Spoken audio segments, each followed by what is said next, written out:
Hola lectoras y lectores, hoy voy a cerrar la serie de los cuentos inspirados en leyendas con Chupacabras, un cuento de Mariano Quirós. Brevemente te cuento la historia del Chupacabras. Es una leyenda acerca de una criatura que ataca y come animales en zonas rurales de diferentes países de América Latina. Es una especie de reptil, algunos dicen que es un perro de una raza muy extraña, pero quizá aquí en este cuento tiene otro significado que vamos a analizar después en un video aparte que voy a hacer, en el que hablaré de todas las historias de leyendas que he ido compartiendo en la audioteca. Por lo pronto te dejo con el audio de este cuento, Chupacabras, del escritor argentino, un chaqueño que vive en Buenos Aires, Mariano Quirós. Vinimos a Buenos Aires escapando del Chupacabras. La vida en el pueblo se nos había vuelto insoportable. La gente decía cosas, nos miraba cada vez más raro y con Lucre a punto de parir no nos hacía gracia la idea del mal de ojo. Años buscando un hijo y ahora que llegaba el momento no podíamos disfrutarlo. A Lucre nunca le habían gustado ni la ciudad ni el carácter de los porteños. Por Dios, decía, no paran de hablar, pero se sentía culpable y no puso reparos cuando le hablé de mudanza. Lo que te parezca mejor, me dijo con el mismo gesto ensimismado que arrastraba desde hacía meses, desde su encuentro con el Chupacabras, para decirlo con propiedad. A mí tampoco me gustaba Buenos Aires, pero no tanto por los porteños como por el ritmo que la ciudad impone. Acostumbrado a las distancias pueblerinas, a los tiempos muertos que permiten una contemplación del paisaje, por así decirlo, más profunda, más concentrada, me vi de pronto abrumado. La urgencia, el escándalo permanente, la mezcla de malos olores. Estuve a punto de echarme atrás, de hablar con Lucre y decirle que había sido un error, que mucho más prefería hacerle frente a una criatura del monte y a lo que dijeran los vecinos que a una ciudad de comportamiento tan inestable. Pero creo que finalmente me adapté, o algo por el estilo. Gracias a un conocido de Lucre, conocido de su padre en realidad, conseguí que me asignaran suplencias en 3 colegios secundarios. Daba clases de lengua y literatura y muy pronto entendí que los alumnos odiarían cualquier cosa que les propusiera. Cualquier actividad, cualquier lectura la entendían como meras interrupciones a sus rutinas, marcadas por asuntos que me resultaban inaccesibles. Más de una vez cometí la ingenuidad de prohibirles, por ejemplo, el uso del celular.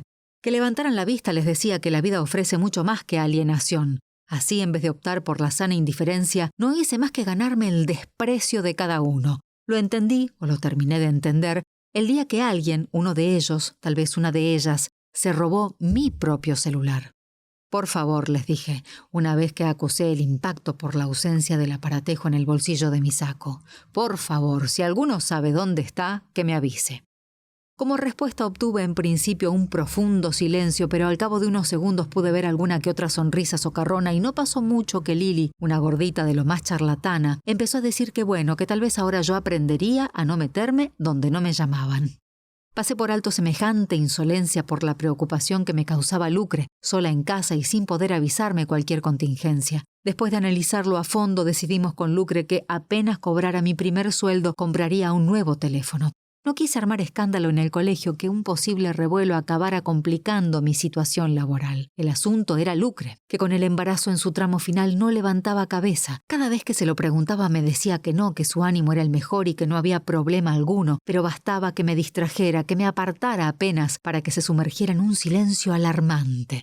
Se sostenía la panza cada vez más enorme y oronda y clavaba la vista en el techo o en algún punto perdido en la pared.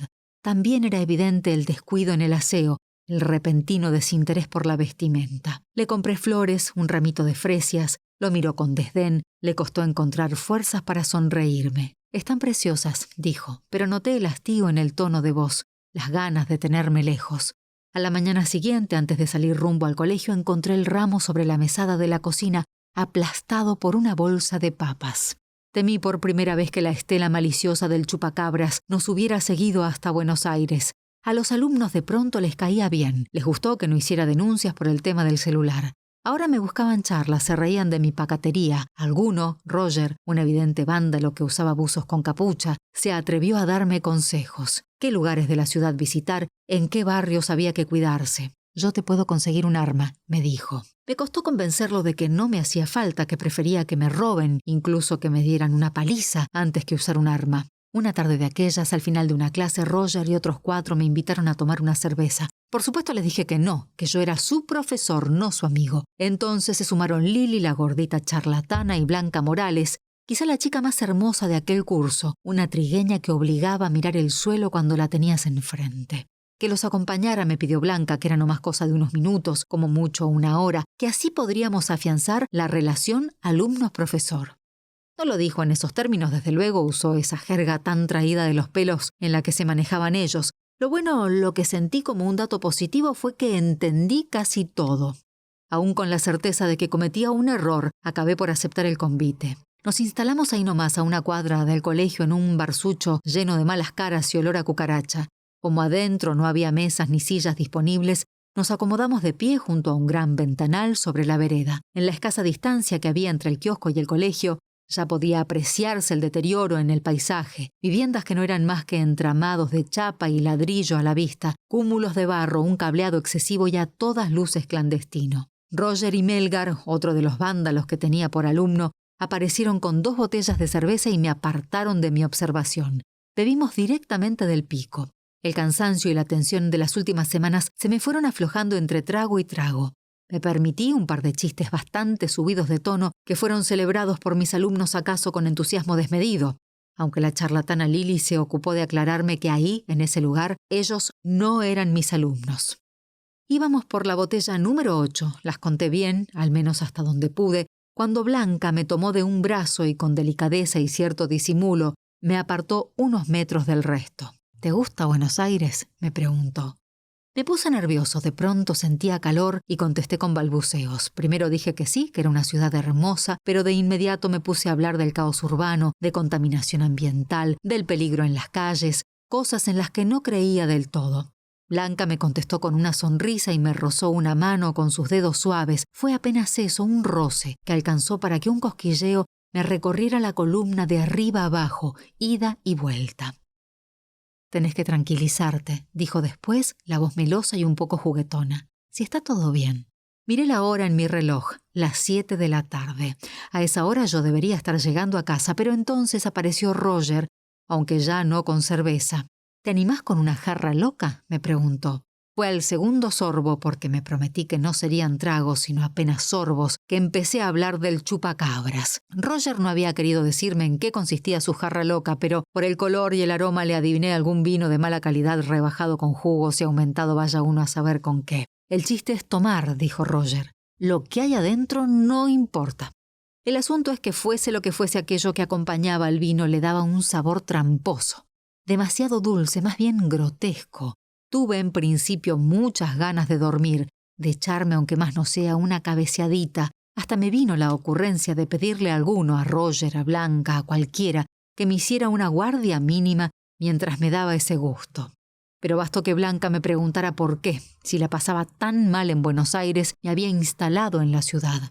Fue entonces, antes de empezar a hablar, que me eché el segundo sorbo y después les conté a ella y a los otros del chupacabras.